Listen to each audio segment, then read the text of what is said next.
Everyone, welcome to the channel. मैं इस पूरी वीडियो में मैं 20 मिनट्स में कोशिश करूंगी कि मैं कवर कर दूं पूरा chapter a letter to God.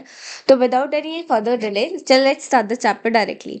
तो देखो, ये जो हमारा चैप्टर है इसका नेम है अ लेटर टू गॉड। ये हमारी फर्स्ट फ्लाइट का पहला चैप्टर है जिसके राइटर है G.L. फ्लूंटेस। देखो, ये नाम जो है बहुत फैंसी है बट इसकी स्पेलिंग ढंग से याद कर लेना, बिकॉज अगर इस चैप्टर की लाइन से कोई भी एक्सट्रैक्ट आता है तो दो क्वेश्चंस तो पक्के होते हैं कि वो लाइन कौन से चैप्टर के है, जिसमें तुम्हें इसका चैप्टर नेम लिखना होता है जो कि हमें यूजुअली याद रहता है, पर ऑथर का नेम हम भूल जाते हैं जिससे हमारे एक नंबर पूरे डूब जाते हैं। तो एक पेज पे अच्छे से चैप्टर का नेम और उसके ऑथर को लिखे उसे याद कर लो, ठीक है। तो अभी मैं इनका नाम है G.N. फ्यूंटेस। फ्यूंटेस जो भी इनका स्टाइलिश सा नाम है, स्पेलिंग इंपॉर्टेंट है, ठीक है। ये इसको याद रख लेना। यहाँ पे बिफोर यू रीड मैं आपको इंट्रोडक्शन दिया चैप्टर का जो मैं आपको ओरली बता देती हूँ। इस चैप्टर में सिंपली आपको कंडीशन बताई है, मतलब देखो इस चैप्टर में क्या है कि ये विश्वास की बात करता है। हम कहते हैं कि विश्वास से माउंटेन्स हिल जाते हैं, अगर हमारे अंदर विश्वास हो पहाड़ भी हिल जाते हैं। पर हमें अपना विश्वास किस में रखना चाहिए, ये क्वेश्चन पूरे चैप्टर में इसी सवाल पे बात होती है। तो इसमें बेसिकली लेंचो नाम का एक फार्मर है, लेंचो नाम है उस फार्मर का, जो कि एक लेटर लिखता है भगवान को जब उसकी सारी की सारी फसल खराब हो जाती है, जिसमें वो 100 पेसोस मांगता है भगवान से। क्या लेंचो का लेटर भगवान तक पहुंचा, क्या भगवान ने उन्हें पैसे दिए? तो इसी क्वेश्चन के बारे में आपसे गेस करने को बोला है। खैर, अब तो हम चैप्टर पढ़ेंगे, हमें पता ही लग जाएगा। ये एक्टिविटी किसी काम की नहीं है, फटाफट हम अपने चैप्टर पे आते हैं। मैं आपको लाइन बाय लाइन पूरा चैप्टर समझा दूंगी, मेरे साथ बस ये 20 मिनट बने रहें। The house, the only one in the entire valley, sat on the crest of a low hill. तो देखो इस लाइन में क्या कहा है कि देखो वैली वैली क्या होती है, दो बड़े बड़े माउंटेन्स के बीच में जो ये जगह होती है इसको वैली कहते हैं। तो इस वैली के अंदर एक छोटी सी हिल है, लो हिल है, उसके क्रेस्ट यानी उसके टॉप पे हमें क्या है, एक घर है जो कि लेंचो का घर है, ठीक है। From the height, one could see river and the field of ripe corn dotted with flowers that always promised a good harvest. तो जिस हाइट पे लेंचो का घर है उस छोटी सी हिल से, वहां से क्या क्या दिखता है? देखो, लिटरेचर में ना हर चीज को ध्यान से सुना करो।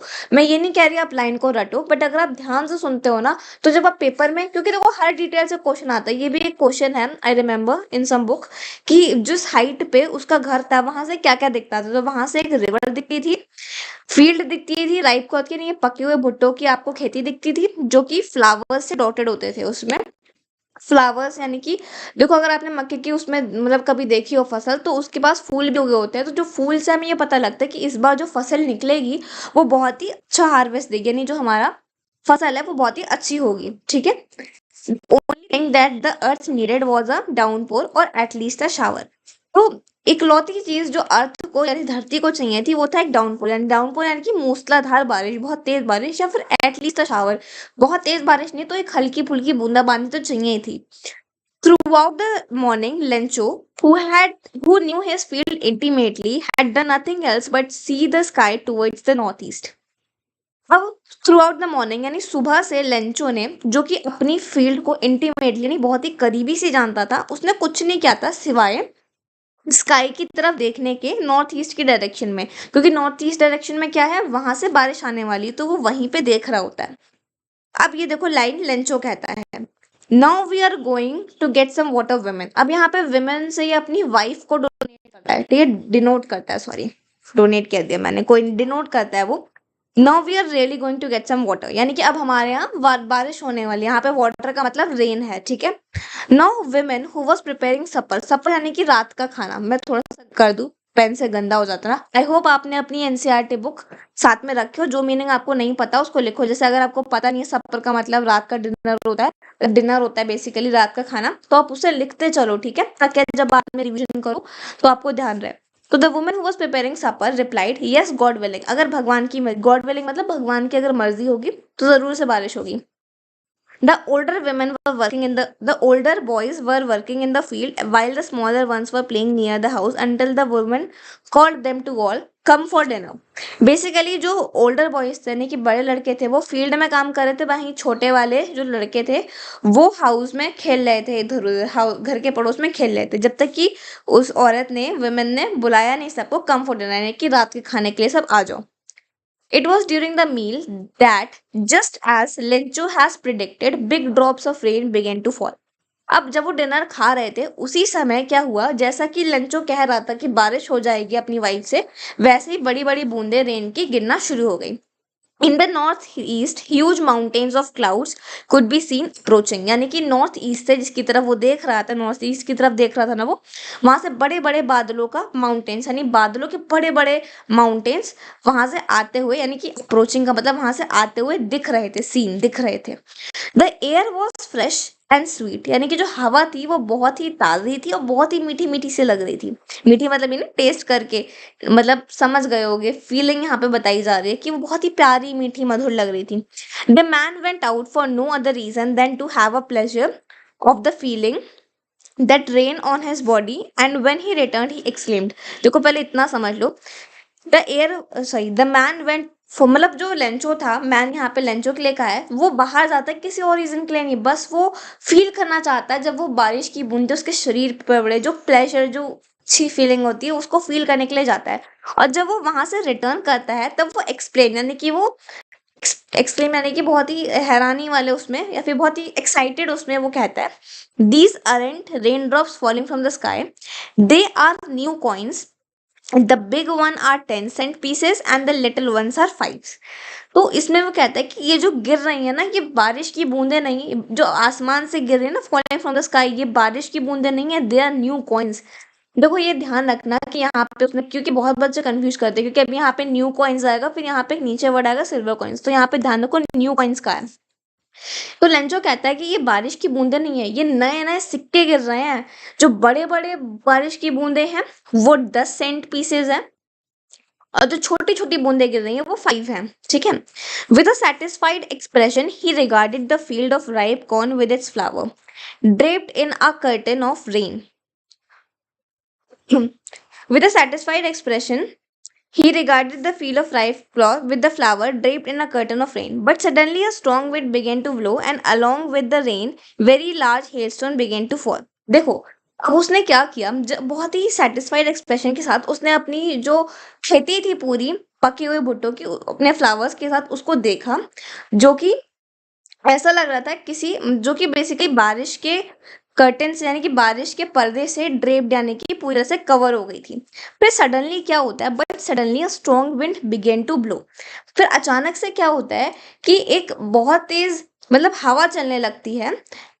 Along with the rain very large hailstone began to fall, मतलब जब बहुत तेज हवा चलने पड़ती है तो वो बारिश के साथ साथ बड़े बड़े ओले गिरने लगते हैं। हेयरस्टोन्स का मतलब ओले, ओले आपके घर पे भी गिरे होंगे कभी कभी, तो वो ओले होते हैं, मतलब आइस के तरीके से बहुत होते हैं। These truly did resemble new silver coins.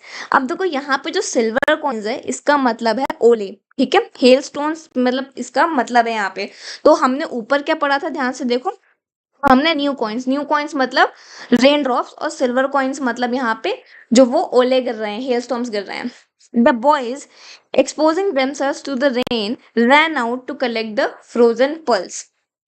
अब जो लड़के थे, यानी कि जो बेटे थे, बड़े थे, बड़े छोटे, आपने भी ऊपर पढ़ा था कि बड़े वाले फील्ड में काम कर रहे हैं, छोटे वाले वहां पे खाना खा रहे हैं। Exposing themselves to the rain, अपने आप को बारिश में भिगो के, यानी अपने आप को एक्सपोज करके, एक्सपोज का मतलब बारिश में जाके, ran out to collect the frozen pearls. Frozen pearls का मतलब वो ओले, ओले बटोरने के लिए चले गए। होते नहीं, छोटे भाई बहन होते हैं, मैं तो बड़ी होके भी करती हूँ, भी ओले गिरते हैं तो मैं भी उठाती हूँ जाके। आप भी उठाते हो कमेंट में बताना। It's really getting bad now exclaim the man. अब लेंचो कहता अब ये बहुत बुरा हो रहा है। I hope it pass quickly, ये जो हेलस्टॉर्म हो रहा है, ओले की बारिश है, ये जल्दी से चली जाए। फिर आगे देखते हैं। It did not pass quickly, पर वो जो ओले थे वो जल्दी बंद नहीं हुए। उसके बाद देखो, for an hour the hail rained on the house. 1 घंटे के लिए, देखो पूरा पढ़ लेते हैं फिर मैं आपको समझाती हूँ। For an hour the hail rained on the house, the garden, the hillside and the cornfield, on the whole valley. फिर 1 घंटे के लिए लगभग जो ओले थे वो गिरते रहे, घर पे, गार्डन पे, हिल साइड पे, पूरी कॉर्नफील्ड पे, मतलब जब पूरे भुट्टे की खेती थी वहां, पूरे उसमें पूरी पूरी वैली में क्या है, ओले गिरते रहे। The field was white as if covered with the white salt. तो फील्ड जो थी, अब देखो ओले गिर रहे हैं, 1 घंटे तक लगातार ओले गिर रहे हैं। अब सोचो वो वहां पे एक तरीके से बर्फ जम गई ओलों की, मतलब, और जो पूरी फील्ड थी पूरी सफेद हो गई, मतलब इतने ओले गिरते नहीं, बर्फ जम गई, मतलब बर्फ नहीं गिरेगी तो सफेद नहीं हो जाएगी field. As if covered with white with salt, जैसे कि नमक से पूरी की पूरी जो फील्ड है वो कवर हो गई। Not a leaf remained on the tree, not a leaf remained on the tree, मतलब इतनी तेज जब ओले गिरते हैं तो क्या होता है, पत्ते गिर जाते हैं, मतलब एक भी लीफ जो थी वो किसी पेड़ पे नहीं रह गई, इतनी तेज ओले गिरे 1 घंटे तक। The corn was totally destroyed, मतलब जो मक्के की खेती करी थी वो पूरी तरीके से बर्बाद हो गई। The flowers were going from the plants, were gone from the plants, sorry. तो मतलब जो फ्लावर्स थे, जो भुट्टे पे लगे होते हैं, वो पूरे तरीके से गायब हो गए थे। Lencho soul was filled sadness, जो लेंचो की आत्मा थी वो पूरी तरीके से दुख से भर गई। When the storm had passed, he stood up in the middle of the field and said to his son, a plague of locusts would have left more than this. अब देखो क्या होता है, अब मतलब पहली बार जब सब कुछ चला गया था, फूल चले गए पेड़ से, अब लेंचो की जो आत्मा थी पूरी तरीके से दुख से भरी हुई थी। जैसे ही स्टॉर्म चला गया, यानी हेल स्टॉर्म जब चला गया, जो लेंचो था वो देखो अपनी पूरी फील्ड में बीचों बीच में खड़े होके उसने अपने बच्चों से कहा, अपने सन से कहा, अ प्लेग ऑफ लोकस्ट, लोकस्ट क्या होता है, कीड़े होते हैं। आपने न्यूज कभी देखते हो, आपने सुना होगा कि भारत में वो कीड़े नहीं उड़ते हैं, खेतों के ऊपर से उड़ते हैं, सारी खेती खराब कर देते हैं, तो वही है एक locust insect which fly in big swans, बड़े बड़े उसमें देखते नहीं, ऐसे ऐसे खूब सारी बीन बीन बीन करके फील्ड के ऊपर दौड़ते हैं और पूरी खराब कर देते हैं, डिस्ट्रॉय कर देते हैं क्रॉप्स को, तो उनको लोकस्ट कहते हैं। सर्च कर सकते हो, मैं आपको करके दिखाती हूँ, एक सेकंड को। अरे यार टाइम कम बचा है, वरना मैं आपको यहाँ पे सर्च करके दिखाती, क्या छोड़ो। लोकस आप समझ गए होगे, देख लेना अपने आप सर्च करके। खैर कीड़े मकोड़े होते हैं जो फसल की खेती खराब कर देते हैं, तो ग्रुप में दौड़ते हैं। तो वो ये कहता है कि जो प्लेग ऑफ लोकस्ट है, अगर वो कीड़े भी आ जाते हैं ना, वो भी इससे ज्यादा छोड़ देते हैं, पर the hell has left nothing, यानी कि जो ये हेल हुआ है ना, ये ओले गिरे हैं, इसने कुछ नहीं छोड़ा। This year we will have no corn, इस साल हमारा कोई भी भुट्टा नहीं होगा, क्योंकि सब तो बर्बाद हो गया। That night was a sorrowful one, sorrowful मतलब दुख भरी, वो रात बहुत दुख भरी थी। All our work for nothing, हमने जितना भी मेहनत की पूरे साल, क्योंकि बहुत मेहनत लगती है क्रॉप उगाने में, और नथिंग यानी कि कुछ भी उनको एट द एंड नहीं मिला। There is no one who can help us, we will all go hungry this year. So मतलब अब वो लेंचो अपने कहता है कि अब हमें कोई भी, अपने बेटों से कहता है कि अब हमें कोई भी मतलब हेल्प नहीं कर सकता, हमें हम इस साल भूखे रहेंगे, बहुत दुख में है वो लोग। अब ये ओरल कॉम्प्रिहेंशन चेक है, मैं इसको करवा देती हूँ, मुझे नहीं लगता मैं 7 मिनट्स में कवर कर पाऊंगी जितना टाइम बचा है, बट ओके, हमें समझना इंपॉर्टेंट है। 2x पे देखो, आप 1.5x पे देखो, जो भी स्पीड आपको सुटेबल लगता है आप उस पे देखो, बट समझना इंपॉर्टेंट है। तो चलो मैं आपको ये वाले क्वेश्चन भी करवा लेती हूँ। पानी पी लो, फिर इसको करते हैं हम लोग। अब ओरल कॉम्प्रिहेंशन चेक से हमें बेसिकली क्या होता है, पहली बात तो डायरेक्ट एक्सट्रैक्ट में क्वेश्चन शायद इसी से आ जाए, बाकी हमें ये भी पता लगता है कि हमें समझ में आ रहा है कि नहीं, तो मैं आपको समझा देती हूँ, बस खुद भी वीडियो को पॉज करके आप ट्राई ले लो। चलो स्टार्ट करते हैं। What did Lencho hope for, तो लेंचो किसके लिए होप करता है, तो ये थोड़ा ऊपर का एक्सट्रैक्ट हो, इसमें वो होप करता है बेसिकली कि देखो, हाँ लेंचो ये होप कर रहा होता है, मैं उधर कंफ्यूज हो गई थी, मैं बारिश आने की सोच रही थी, बट यहाँ पे जो इसका मतलब है, लेंचो होप्स फॉर कि जो हेल है, जो ओले गिर रहे थे, वो ओले जल्दी से जल्दी बंद हो जाए, तो इसके लिए लेंचो होप करता है। दूसरा क्वेश्चन देखते हैं, why did Lencho say that the rain drops were like new coins. अच्छा अब लेंचो, ये क्वेश्चन बहुत इंपॉर्टेंट है, पता है, एज एग्जाम कंसर्न होता है, ये क्वेश्चन डायरेक्टली एक्सट्रैक्ट में आ जाता है, वो 2 नंबर या 3 नंबर के क्वेश्चन में भी आ जाता है। तो लेंचो कहता है कि वो न्यू कॉइन्स इसलिए थे क्योंकि देखो बारिश जब गिरेगी तो जो क्रॉप है वो उगेगा, इसीलिए अब क्रॉप उगेगा तो क्रॉप बिकेगा, जब वो क्रॉप बिकेगा तो पैसा आएगा, इसीलिए ये जो बारिश की बूंदें हैं, ये ब्रेन ड्रॉप्स नहीं है, ये इसीलिए उसने उसको न्यू कॉइन्स कहा कि जब ये गिरेगी हमारी फसल उगेगी हमें पैसे मिलेंगे। इसी चीज को इंग्लिश में करके लिख देना। बाकी मैं आपको इससे नेक्स्ट वीडियो में बिल्कुल अच्छे से क्वेश्चन और आंसर वाले फॉर्मेट में, जिसमें इंग्लिश में लिखा होगा, मैं आपको वो उससे रीड करा दूंगी, तो वहां से आप एक बार कॉपी कर सकते हो, मे बी अपनी कॉपी में, या फिर वहां से आप इंग्लिश सेंटेंस रीड कर सकते हो। यहाँ पे मैं आपको ऊपर ऊपर से समझा देती हूँ कि क्वेश्चन का क्या मीनिंग है और आपको क्या आंसर करना है। थर्ड क्वेश्चन है, how did the rain change what happened to Lencho's field. अब ये पूछता है कि रेन कैसे बदल गई। अब रेन पहले बारिश हो रही थी, फिर बाद में उसमें ओले गिरने लगे, so the rain change to the form of hail storm, मतलब विंड चली, स्ट्रॉन्ग विंड चली और उसके बाद वो हेल स्टॉर्म में कन्वर्ट हो गई रेन हमारी। What happen to Lencho's field, Lencho की फील्ड कंप्लीटली डिस्ट्रॉय हो गई, उसके जो कॉर्न थे उसके फ्लावर्स डिसअपियर हो गए, जो पेड़ पे पत्तियां थी वो डिसअपियर हो गई। छोटी छोटी डिटेल्स आपको सब लिखनी होती है, इससे अगली वाली वीडियो में मैं अच्छे से आपको समझा दूंगी। इसमें मैंने समझा तो आपको दी ही है, अगर आपको चाहिए कि आपको इंग्लिश भी लिखी हुई मिले तो वो मैं आपको नेक्स्ट वीडियो में करके दिखा दूंगी, मतलब आपको प्रोवाइड करा दूंगी। What were Lencho's feeling when the hell stopped, जब हेल रुक गया तो लेंचो की जो आत्मा थी वो पूरे दुख से भर गई थी और उसने मतलब अपने बेटों को अपने दुख को एक्सप्रेस करते हुए कहा कि अगर एक लोकस्ट का प्लेग भी हमारे फील्ड से गुजरता तो इतना नुकसान नहीं होता जितना इस हेल स्टॉर्म के चक्कर में हुआ। तो बेसिकली उसकी प्राइमरी फीलिंग्स तो सॉरो ही थी। Let's move. बट अब आगे पढ़ते हैं हम अगला सेगमेंट, देखें कितना चैप्टर है। नहीं हो पाएगा यार 4 मिनट्स में किसी भी उसमें, बट कोई नहीं, हम आगे कंटिन्यू कर लेंगे, देखते हैं कितनी लंबी होती है। आप एडजस्ट कर लेना, मैं कल से थोड़ा ट्राई करूंगी कि मैं जल्दी फिनिश कर लूँ।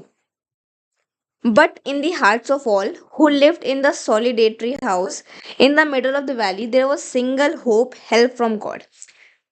अब देखो यहाँ पे, but in the hearts of all who lived in that solitary house.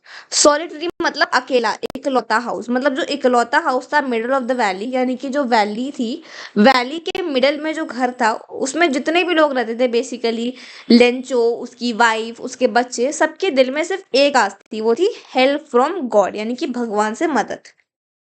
Don't be so upset even though it seems like a total loss, remember no one dies of hunger. अब ये line है, may be ये Lencho कह रहा है, ये Lencho कह रहा है, देखो इतना अपसेट मत हो, भले ही ऐसा लगता है कि सब कुछ तबाह हो गया, it's a total loss, but याद रखो कोई भी भूखा नहीं मरता है। दूसरी लाइन में वो कह रहा है that's what they say no one dies of hunger, फिर वो अपने मन में कहता कि ऐसे ही कहते लोग कि कोई भी भूखा नहीं मरता है। All through the night Lencho thought of only, एक सेकंड रुको मैं इसको इरेज कर लूं थोड़ा सा मैसी कम हो जाए। All through the night, Lencho thought of only one of hope. All through the night, Lencho thought only of his one hope. इसको स्टॉप कर दूं मैं यार, इधर भी होने वाला है। द हेल्प फ्रॉम गॉड मतलब पूरी रात जो एक ही चीज सोचता रहा, उसके भगवान से मदद। Whose eyes has he has been instructed. पता है उधर टाइम ये हो रहा है, इसको मैं हटा देती हूँ, मेरा माइंड डिस्ट्रैक्ट हो रहा है इससे, कंप्लीट तो वैसे भी हो नहीं पाएगा। चलो करते हैं हम अपना लेसन अच्छे से। All through the night Lencho thought of only his one hope, the help from God, मतलब पूरी रात लेंचो सिर्फ एक चीज सोचता है, एक होप अपनी सोचता है, जो कि भगवान से मदद, जो कि वो मानता है। Whose eyes as he has been instructed see everything even what is deep in one's conscience, मतलब जैसे कि वो मानता है, उसने सुना है कि भगवान हर चीज देखता है, उसकी आंखें हर चीज देखती है। इनफैक्ट जो इंसान की कंसाइंस होती है, कंसाइंस मतलब एक इंसान अपने मन में जो उसकी सोच चल रही होती है कि क्या चीज सही है क्या चीज गलत है, उसके माइंड में जो चल रही होती है inner sense of right and wrong, उसको भी भगवान देख लेता है। तो उसकी वही सिर्फ एक होप थी कि भगवान मेरी मदद करेंगे। Lencho was an ox of a man. Ox of a man का क्या मतलब है? ऑक्स मतलब होता है बैल, तो लेंचो सिर्फ एक इंसान रूपी बैल था, मतलब इंसान के रूप में बैल था, एक ऑक्स की तरह था। Working like animal in the fields, मतलब पूरे दिन बस खेत में जानवरों की तरह बस काम करता रहता था, बहुत बस मेहनत करता रहता था।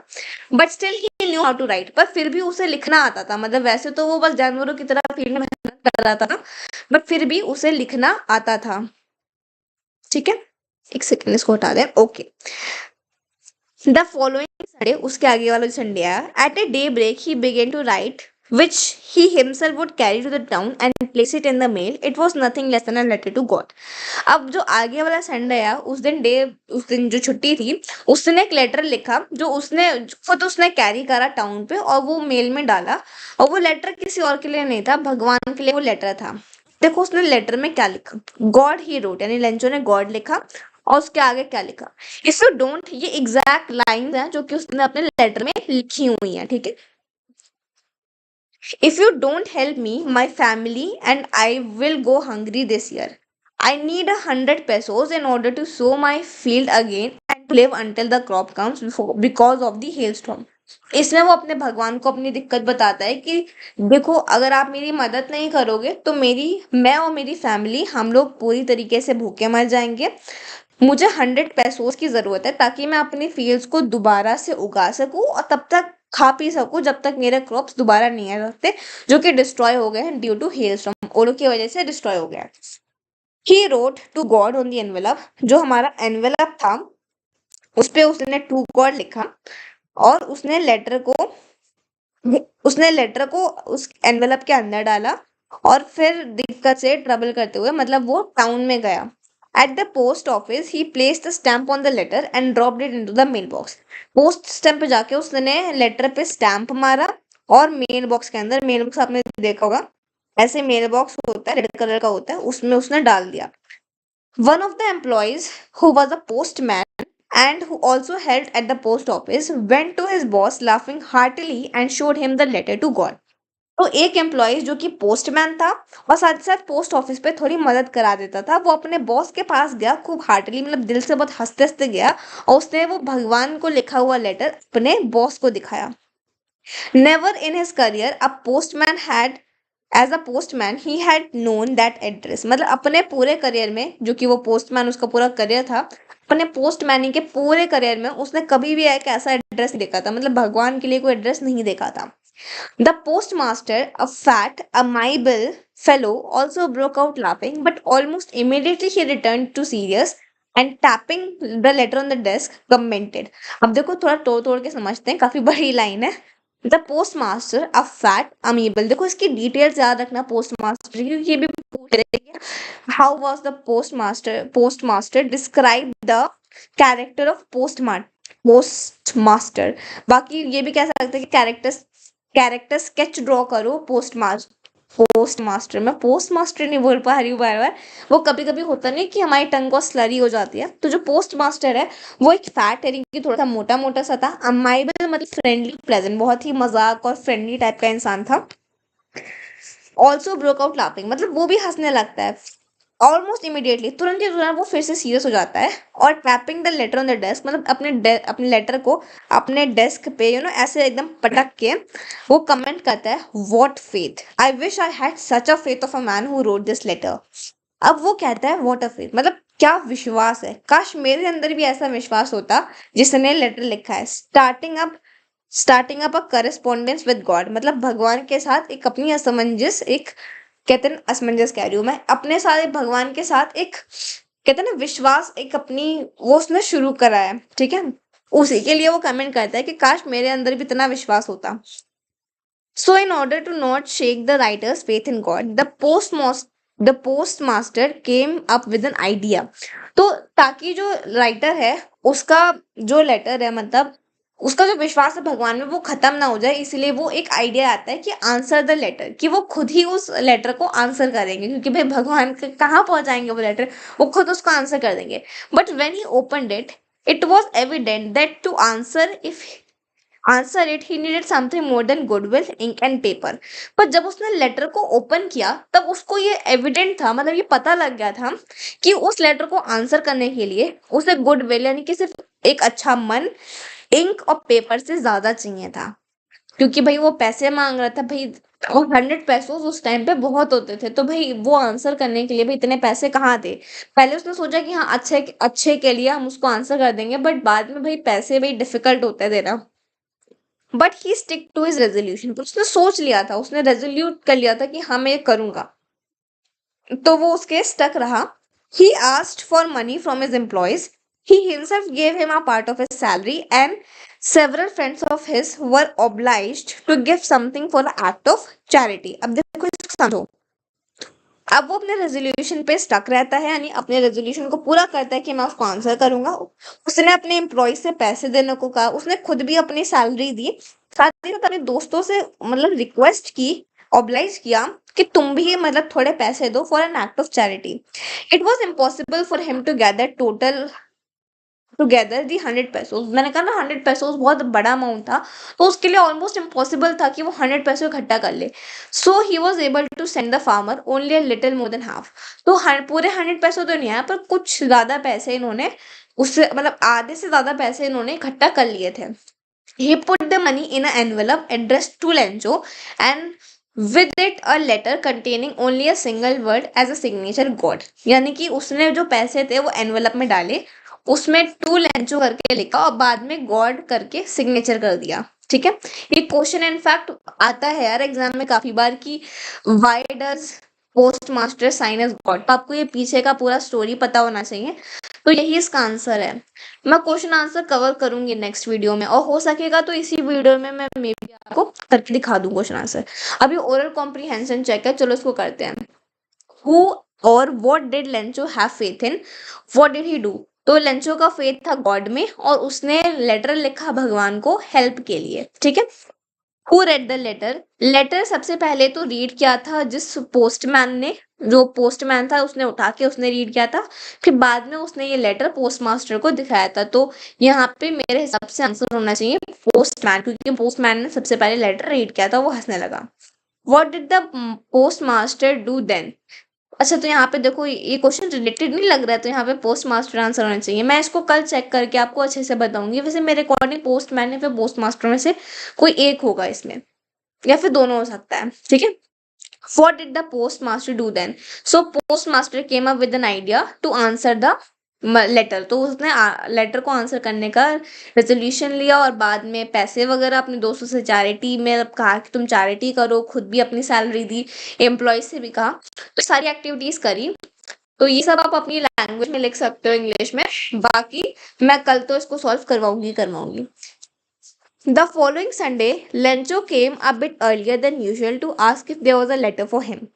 तो जो अगला संडे हुआ, मतलब एक संडे को उसने लिखा, फिर अगले संडे को लेंचो थोड़ा जल्दी आ गया, मतलब यूजुअल से, पूछने के लिए क्या उसके लिए कोई लेटर है। It was the postman himself who have handled the letter to him, while the postmaster, experiencing the contentment of a man who had performed a good deed, looked from his office. तो जो postman था उसने खुद क्या किया, वो जो letter था वो लेंचो को दिया। वहीं पे जो पोस्ट मास्टर था वो अपने ऑफिस में बैठ के देख रहा था और एक्सपीरियंस कर रहा था वो कंटेंटमेंट मतलब सेटिस्फैक्शन, यानी कि जो सेटिस्फैक्शन होता है एक उस इंसान का जिसने कोई अच्छा काम किया हो, वो आराम से बैठ के अपने ऑफिस से देख रहा था जब पोस्टमैन वो लेटर दे रहा था लेंचो को। ठीक है, तो पोस्ट मास्टर देख रहा था पोस्टमैन को जो कि लेंचो को लेटर दे रहा था। Lencho showed not slightest surprise on seeing the money, मतलब पर लेंचो बिल्कुल भी सरप्राइज नहीं होता, जैसे हम एकदम सोचते ना, अरे हमने तो लिखा था बस और सच में पैसा आ गया, बिल्कुल भी मतलब हैरानी नहीं दिखाई, क्योंकि उसको इतना कॉन्फिडेंस था कि हाँ भगवान है और भगवान उसकी मदद करेंगे। सच was his confidence, but he became very angry when he counted the money. God could not have made a mistake, nor could he have denied Lencho what he had requested. Immediately, Lencho went up to the window. देखो मैं आपको इतना समझा देती हूँ, उसको बहुत confidence था और बिल्कुल भी सरप्राइज नहीं हुआ जब उसे पैसे दिखे, पर वो थोड़ा सा एंग्री हो गया जब उसने पैसे काउंट किए, क्योंकि आपको पता है कि वो 100 पैसों नहीं इकट्ठा कर पाए थे, थोड़े कम पैसे थे उनके पास। तो उसने कहा कि गॉड से कोई गलती तो हुई नहीं होगी और ना ही उन्होंने लेंचो की मतलब रिक्वेस्ट को डिनाई किया होगा, यानी डिनाई मतलब मना किया होगा। इमीडिएटली फिर लेंचो जाता है विंडो के पास और एक पेपर और इंक मांगता है। On the public writing table he started to write with much wrinkling of his brow. Wrinkling मतलब जैसे ये फेस होता है हमारा और ये एब्रोज होती है, रिंकिंग मतलब एकदम मतलब रिंकल्स नहीं पड़ जाता है यहाँ पे गुस्सा टाइप से, थोड़ा सा ऐसे ऐसे करके जो इमोजी नहीं बनता है ऐसे करके, अरे गुस्सा है, एब्रो हो गया और यहाँ पे ऐसे करके रिंकिंग हो जाती है उसकी, तो वैसी रिंकिंग मतलब झुर्रियां पड़ जाती है रिंकिंग, तो उसमें रिंक कर रही होती है उसके ब्रो जब वो लिख रहा होता है। Caused by the effort he had to make to express his idea, जो सोच रहा होता है उसकी वजह से उसके चेहरे पे रिंकिंग हो रही होती है एब्रोज में। When he finished he went back to the window to buy a stamp which he licked and then affixed to the envelope with a blow of his fist। मतलब फिर उसने क्या किया, he went to the window, फिर वहां से उसने एक स्टैम्प खरीदा, उसने उसको लिख किया यानी इसको छुटाया और फिर उसको फिक्स कर दिया, बहुत ही फिक्स कर दिया एनवेलप पे with a blow of his fist, मतलब एकदम अपनी फिस्ट यानी कि हाथ, जो ये हाथ होता है इसे फिस्ट कहते हैं, इसको फिस्ट कहते हैं, और फिर उसने ऐसे करके एनवेलप को लगा दिया with the blow of his fist. The moment the letter fell into the mailbox the post master went to open it. और जैसे ही वो लेटर मेल बॉक्स में गिरा, पोस्ट मास्टर भागते भागते गया उस लेटर को खोलने के लिए। उस लेटर में क्या लिखा था, अब पढ़ो। इट सेड गॉड, मतलब भगवान को एड्रेस करते हुए लेंचो ने लिखा, of the money that I asked for only 70 pesos reached me. मतलब जितने पैसे मैंने आपको मांगे थे, जो 100 pesos मांगे थे, उसमें से सिर्फ 70 pesos मेरे पास आए हैं। Send me the rest since I needed very much. बाकी के बचे हुए पैसे भी मुझे भेज दीजिए क्योंकि मुझे ज़रूरत है। But don't send it to me through the mail. पर मेरे को मेल के थ्रू मत भेजना, because the post office employees are a bunch of crooks. फिर लेंचो, मतलब अब देखो यहाँ पे क्या होता है, उसमें अब लेटर में वो लिखता है कि भगवान, आपसे मैंने जो पैसे मांगे थे उसमें से सिर्फ मुझे 70 pesos मिले हैं। मैं इसको erase करके फिर से बताती हूँ, बहुत इंटरेस्टिंग है। मतलब 70 pesos आए उसमें से मेरे पास, बाकी के पैसे भी मुझे भेज दो क्योंकि मुझे बहुत जरूरत है उनकी। पर मेरे को मेल के थ्रू मत भेजना क्योंकि जो ये पोस्ट ऑफिस के लोग हैं, जो पोस्ट ऑफिस के एम्प्लॉयज है, there are bunch of crooks. Crooks ने की चोर। ये जो एम्प्लॉयज हैं एकदम चोर है। और लेंचो यहाँ पे वो एड्रेस करता है कि मैंने लिखा है। तो आप देख रहे हो मतलब बेसिकली क्या हुआ स्टोरी में। आपको एक रिकैप बताती हूँ स्टोरी का, पहले ये आंसर कर लेते हैं फिर मैं रिकैप बताती हूँ। Was Lencho surprise to find a letter for him money in it? No, he was not surprise, क्योंकि उसे बहुत कॉन्फिडेंस था कि भगवान तो पैसे भेजेंगे भेजेंगे। What made me angry? Angry वो इसलिए हो गया था क्योंकि उसे पूरे पैसे नहीं मिले थे जितने उसने मांगे थे। अब देखो पूरी स्टोरी में हुआ क्या, लेंचो की फील्ड खराब हो गई, उसने भगवान से पैसे मांगे, और जो पोस्ट उसने डाला, तो पोस्ट मास्टर ने as a act of charity and goodwill उसने उनकी मदद की। और जब लेंचो को पैसे मिले वो बिल्कुल भी सरप्राइज नहीं था, क्योंकि उसने क्या किया है, उसको तो पैसे वो पता था मिलेंगे मिलेंगे, भगवान उसे देंगे देंगे। और बाकी उसने उल्टा पोस्ट मास्टर जिन्होंने एक्चुअली में पैसे दिए थे उन्हीं को चोर साबित कर दिया, मतलब कहा कि वही चोर है। तो ये काफी ज्यादा एक तरीके से इंटरेस्टिंग है, जो कि रिटन है बाय G.L. फ्यूंटिस। बहुत ही स्टाइलिश सा नाम है, इनकी स्पेलिंग याद कर लेना, क्वेश्चन आ जाएगा। तो आई होप आपको ये स्टोरी काफी इंटरेस्टिंग लगी होगी। मुझे बहुत मजा आया था जब मैंने पहली बार ये स्टोरी पढ़ी थी कि सच मुझे पता है बुरा पोस्ट मास्टर के लिए लगा था, बेचारे उसने पैसे दिए उसी को चोर कह लिया। खैर कोई बात नहीं, ऐसा होता है। और फटाफट मैं आपको इस बार क्वेश्चन ओरली इस वीडियो में बता देती हूँ। नेक्स्ट वीडियो में मैं अच्छे से क्वेश्चन आंसर फॉर्मेट में लिखे लाऊंगी, जिसमें मैं आंसर लिखे लाऊंगी। जो लोग टीपना चाहते हैं वो उसको टीप सकते हैं अपनी कॉपी में। अगले वीडियो में मैं भी आपको ओरली समझा देती हूँ और उसके बाद मैं ये अपनी लाइव क्लास फिनिश करती हूँ। तो ये मेरी पहली आई गेस क्लास थी ऑनलाइन लाइव, तो मुझसे काफ़ी सारी मिस्टेक हुई है एंड मैं उसे इम्प्रूव करूंगी आगे। सो चलो अब हम स्टार्ट करते हैं फटाफट क्वेश्चन आंसर्स को। Who does Lencho have complete faith in? तो उस लेंचो का किसमें फेथ था? तो वो भगवान में फेथ था। Which sentences in the story tell you this? तो काफी सारे सेंटेंसेस थे, अब मैं ऊपर जाके दिखाऊंगी नहीं, हमने भी अभी लेसन पढ़ा है तो कई सारे सेंटेंसेस थे। कल मैं उसको अच्छे से, आपको पता है एग्जैक्ट सेंटेंसेस इसमें लिखने पड़ेंगे, और ये क्वेश्चन यूजुअली पेपर में नहीं आएगा, ये आगे वाला जो सेगमेंट है, क्योंकि आप एग्जैक्ट लाइंस कहाँ ही याद कर पाओगे। नेक्स्ट क्वेश्चन है, why does the post master send money to Lencho? Why does he sign the letter God? मैंने क्वेश्चन बताया था, ये आता है, ये आपकी बुक में ही है इनफैक्ट। देखो, पोस्ट मास्टर लेंचो को क्यों मनी सेंड करता है? क्योंकि वो लेंचो का भगवान में विश्वास तोड़ना नहीं चाहता है। देखो ध्यान से सुन लो, पता है क्योंकि पेपर में हमें क्या होता है ना, एक बार जब हम चीजों को सुन लेते हैं, जब हम पेपर में आंसर लिख रहे होते हैं तो हमें ये चीजें याद आती हैं। तो ध्यान से सुनो, पोस्ट मास्टर लेंचो को इसलिए पैसे भेजता है, पहली बात तो ये है कि वो लेंचो का विश्वास नहीं तोड़ना चाहता भगवान में, मतलब मेन रीजन ये है कि वो लेंचो का विश्वास तोड़ना नहीं चाहता। इसीलिए साथ ही साथ वो, इसीलिए बेसिकली मेन रीजन यही लिखना है आपको कि वो इसलिए पैसे भेजता है क्योंकि वो विश्वास नहीं तोड़ना चाहता। बाकी वो एक तरीके से मतलब मदद करना चाहता है लेंचो की, क्योंकि वो प्रॉब्लम में है। ठीक है, तो प्राइमरी रीजन है क्योंकि वो विश्वास नहीं तोड़ना चाहता, दूसरा कि वो एक मदद करना चाहता है क्योंकि वो थोड़ा सा वो परेशान है। ठीक है, why does he sign the letter God? वो लेटर गॉड इसीलिए साइन करता है क्योंकि जो लेंचो ने लेटर है वो भगवान से मदद मांगी थी, ना कि पोस्ट मास्टर से। इसीलिए वो भगवान के तरीके से, मतलब उनके इसीलिए वो गॉड साइन करता है, क्योंकि लेंचो ने लेटर और मदद गॉड से मांगी तो लेटर गॉड को लिखा था, इसीलिए रिप्लाई करते समय पोस्ट मास्टर गॉड के रूप में साइन करता है। ठीक है, थर्ड क्वेश्चन है, did Lencho try to find out who had send money to him, why और व्हाई नॉट? तो क्या लेंचो ट्राई करता है कि वो मनी आखिर उसने किसने भेजी है पता करने का? नहीं करता यार, क्यों करेगा वो? उसको बहुत कॉन्फिडेंस था कि भगवान उसकी मदद करेंगे और उसे पूरा विश्वास था कि उसको मदद मिलेगी भगवान से, तो उसको कोई शक ही नहीं था कि कोई और कर सकता है कि नहीं। चौथा क्वेश्चन देखते हैं, Who does Lencho think? Who does Lencho think has taken the rest of the money?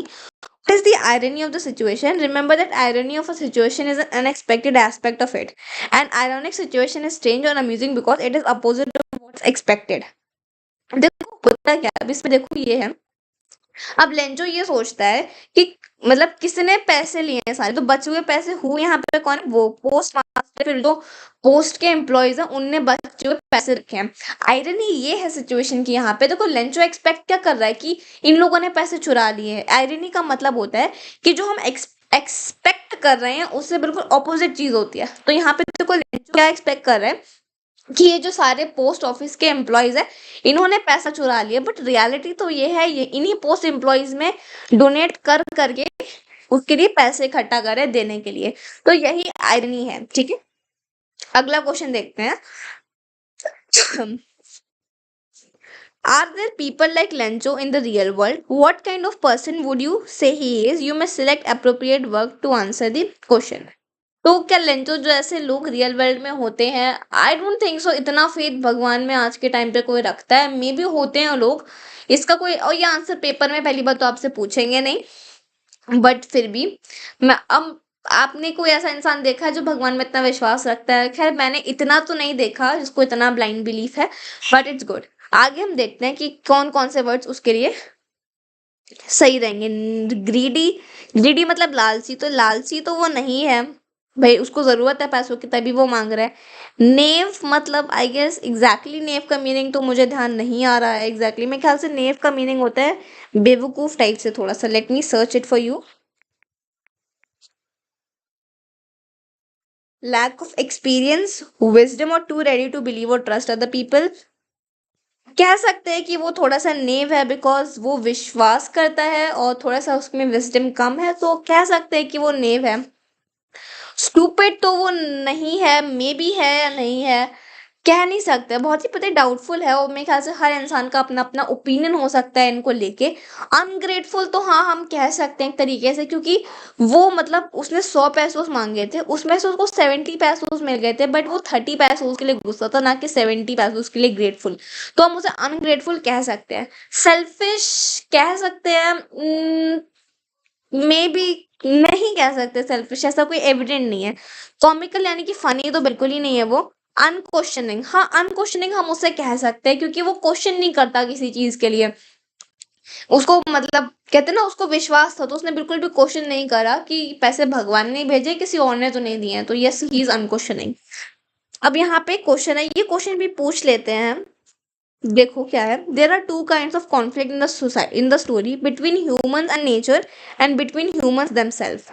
How are these conflicts illustrated? देखो पहला है ह्यूमन और नेचर। ह्यूमन नेचर वाला तो आपने पढ़ा है कि कैसे ह्यूमंस ने एक्सपेक्ट की थी वो मतलब लेंचो एक्सपेक्ट कर रहा था अच्छी सी रेन, बट यहाँ पे क्या हो गया, वो हेल स्टॉर्म हो गया, तो वो कॉन्फ्लिक्ट यहाँ दिखाया गया। और ह्यूमंस देमसेल्फ, तो यहाँ पे देखो ये है कि मतलब एक ट्रस्ट का इशू दिखाया गया है कि लेंचो ने ट्रस्ट नहीं किया पोस्ट मास्टर वगैरह पे, तो उनके बीच का कॉन्फ्लिक्ट इसमें वैसे करके समझाया है।